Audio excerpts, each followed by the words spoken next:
See, watches in the 1980s that were digital were all stainless steel, and that's one thing I miss about digital watches. They no longer make them in stainless steel, and they even use screw-in case back in the 80s. Screw-in case back, you know, the old Casio G-Shocks and the Atlantis 100s, these were all stainless steel. Screw-in case, they don't do it anymore, and that sucks. So how many watch manufacturers nowadays make a digital watch, just digital, not Digi-Annies, with all those awesome features? Well, Suunto does, and we're going to get right on it. Now, what I like about it are these lugs, these big, thick stainless steel lugs. Very nice, and you should know the screw bar that goes completely through here, the solid part of the screw bar goes completely through this one to this one, okay? So it's pure steel. If you pull and pull, you're going to be pulling on a steel rod entirely. The only thing this screw does is just a tiny little bit of threading goes in so that the screw bar can't fall out sideways. But the steel that the band goes into and the steel that goes inside the lug is a solid, non-threaded shaft. I have seen hollow screw bars before, which are really just make you wonder. Take a look at the back, as you've probably imagined. It's just stainless steel on stainless steel. And it'll take a 24 millimeter band. This one was on the Ecozilla. I threw it on here. And what more? I'm not going to show you really into the features. You already know the features of this watch. You already know the they're all these digital watches are the same. The Suuntos just kind of like a digital watch on steroids. The stainless steel buttons are really nice. They don't even really wobble around. They're very solid. Little tiny E-clips hold that stainless steel plunger button in. It's a very smooth, buttery smooth. And it feels like a medical instrument, to be honest with you. It feels like a medical instrument. It does not feel like a watch or some kind of a toy. It has a very laboratory type environment, you could say, that this would belong into. The buttons are very, they press in very buttery smooth. Just really nice. I have never felt a watch have this quality of button before. This is probably the highest quality button I've ever felt in a watch. It's just, to be honest with you, it's just that good. So, yeah, that's about all I can say about Vietnam. And, you know, I'm going to be honest with you, this watch has been done to death. It really has been, all the reviews. The stainless steel one hasn't. So really, instead of a review, I should kind of just give you a good view of it and nothing more. No reviewing the watch. You've already seen the watch. It's the same core. It's just that all these cores are the same module. You saw what I did here. I swapped it out. It's the same watch. It's just a different case. So basically, I'm just going to review the case.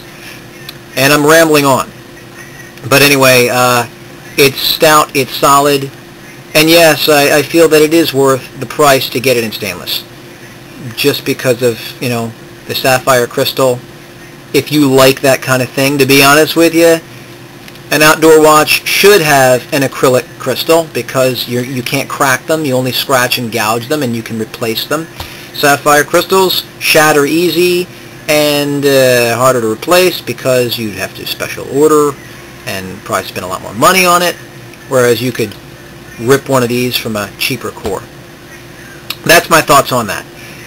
The sapphire crystal is kind of out of place for the environment that it's going to be in, but then again, they figure we're giving you a really nice stainless steel case, so why not give them everything? Give them the high-end, you know, Swiss stuff, you know, give them the sapphire crystal. I get it, you know, I get that. So, chunky. Nice, already said that. Super smooth, gliding buttons, medical instrument, precision type device, feels great.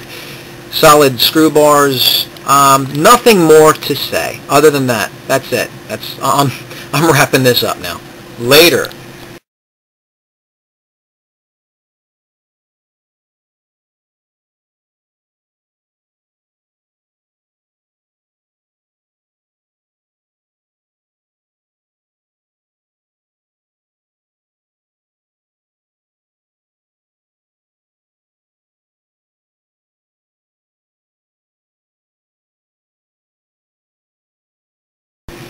Okay, it's as simple as this, really. We're just going to pop out that module and swap it out for this one. You can do this all the time. It's actually very easy to do.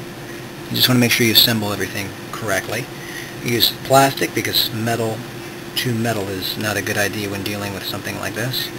So ready to have it out. Let's see if I can see here. Just kind of comes right out. And you've got the sensor is connected back there. You want to pry that out. It just pops right out. And I'm going to try and do this in a manner that I hope the camera can. The camera can't see it, but I'll show you when I'm done. Alright, you can't really see it in the video, but the tiny, tiny little gasket on that sensor has been coated with silicone grease, specifically for these kinds of projects. So we're now going to set this in here correctly and continue. Okay, so now we have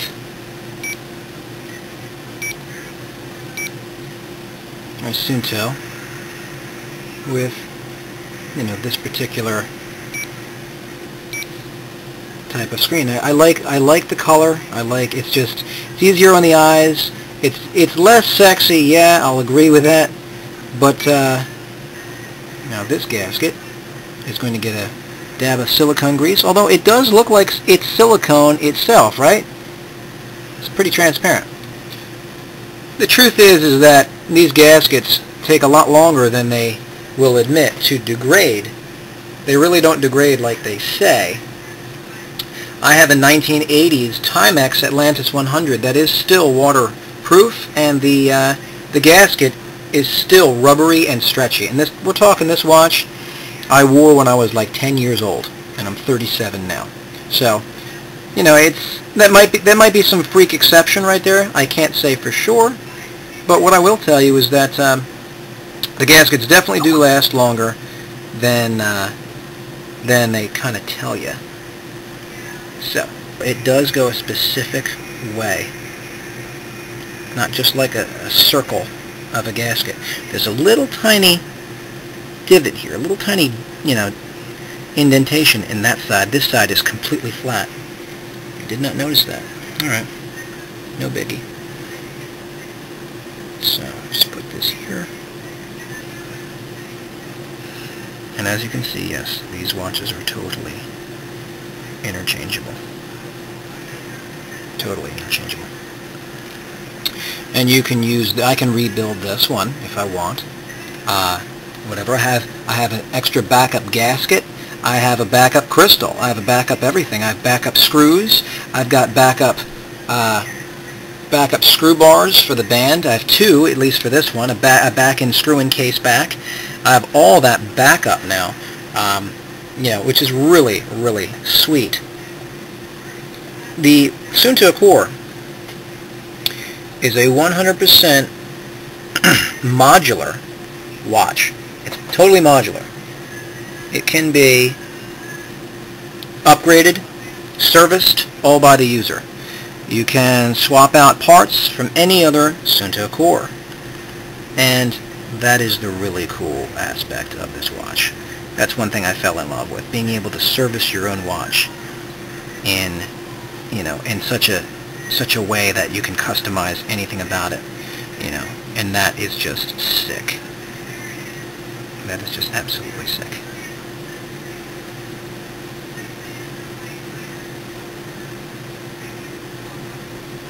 So these screws just glide in so nicely. Okay, now I'm going to start the actual tightening. When this is done, I'll set it all up and then we'll be done. I still have to put I'm going to put a fresh brand new battery in it and then set the time. I gotta say, I like that battery. Don't get me wrong, the negative face is really cool. This is pretty cool. It really is. But I just like that milky old Game Boy screen. You know, that it looks like a Nintendo Game Boy, really. I like that. It's just, every time I look down, I can have that nostalgic feeling as when I was a young boy with a Game Boy. So I like this. Also, to be honest with you, this style screen, you know, versus the negative, I'll be honest, it looks a little more professional. It looks more like a professional instrument rather than the veneer of the negative display. So that's just my thoughts on that.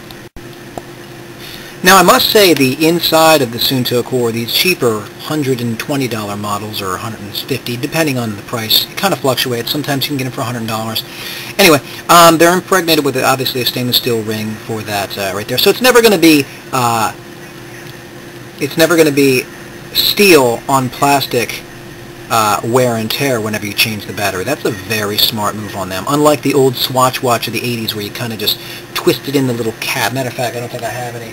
I probably chucked that old little Swatch I had, but anyway, you can see the pretty good design there. Now the buttons here, they're not as silky smooth as the stainless steel one.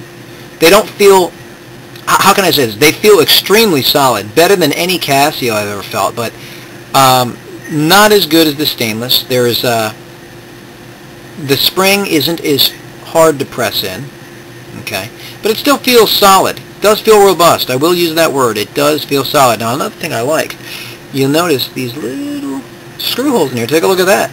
They actually impregnated a threaded collar to accept the screw. Unlike a lot of other resin watches out there, the screw threads directly into the resin, very prone to stripping. This time, your screw, little screw here, threads into an actual stainless steel collar, which is really cool. I do like that. And I don't exactly know what the case is made out of, but it doesn't feel like a cheap resin. It feels more like a polymer. So I gotta say, impressed with the design of even these cheaper core models. And now that they have the latest firmware, well, actually I think they fixed the problem in 2009, but with the latest firmware, you're not going to have any of those issues that they had when they first were released in 2008. So that's very good. There's basically no reason to not get one now. Well, you decide. Which one's sexier, the stainless steel? Or now that that isn't there?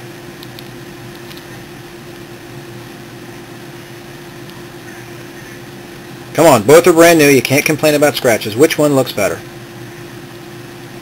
Very easy to swap out and exchange anyway, so it won't hurt my feelings.